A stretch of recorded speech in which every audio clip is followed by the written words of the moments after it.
20, Suryapet 25. So ఈ hotspots మేము daily కూడా చెక్ చేస్తాము మా టీమ్ తోటి. ఎక్కడైతే స్కూల్స్ ఉన్నాయో, కాలేజెస్ ఉన్నాయో ఇవన్నీ కూడా చెక్ చేస్తూ ఉంటాము. ఇందాక చెప్పారే పిల్లలంతా కూడా అవుట్స్కట్స్లలో కనిపిస్తున్నారు అనేది. చాలా కేసెస్ అయినవి, దాని గురించి నేను మళ్ళీ లాస్ట్లో మాట్లాడతాను. ఈ 5 మెంబర్స్ ఏం చేస్తామంటే కాలేజెస్ కాడ సిటీలో బాగా జరుగుతుందండి, మన కాడ చాలా వరకు తగ్గినాయి. సో అదొకటి సంతోషమే. కానీ ఈ డ్రగ్స్కి బాగా అలవాటు పడిపోతున్నారు. గ్రామాలలో, విలేజెస్లలో కూడా పాకిపోయింది. చదువుకునే పిల్లలు, చదువుకోని పిల్లలు కూడా అందరూ, చిన్నపిల్లల నుంచి పెద్దల వాళ్ళ వరకు కూడా బాగా అలవాటు అయిపోయింది. మీరు కూడా పేపర్లలో చూస్తూనే ఉన్నారు.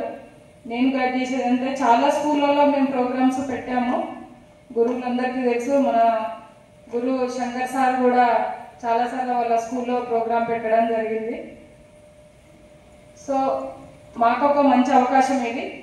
ఎందుకంటే మీరందరూ కూడా రేపు స్కూళ్ళల్లో వెళ్ళాక, స్టార్ట్ అయ్యాక మళ్ళీ మేము ప్రోగ్రాం కండక్ట్ చేసినా మీరే మాకు టైం టేబుల్ ఫిక్స్ చేసి మాకు ఈ టైంకి రండి మేడం అంటే మేము ఖచ్చితంగా ప్రోగ్రామ్కి టైం తీసుకొని అటెండ్ అవుతాము. గంజాయి మత్తుకు మరిగితివి, బతుకునే గాలికి వదిలితివి. గంజాయి మత్తుకు మరిగితివి, బతుకునే గాలికి వదిలితివి.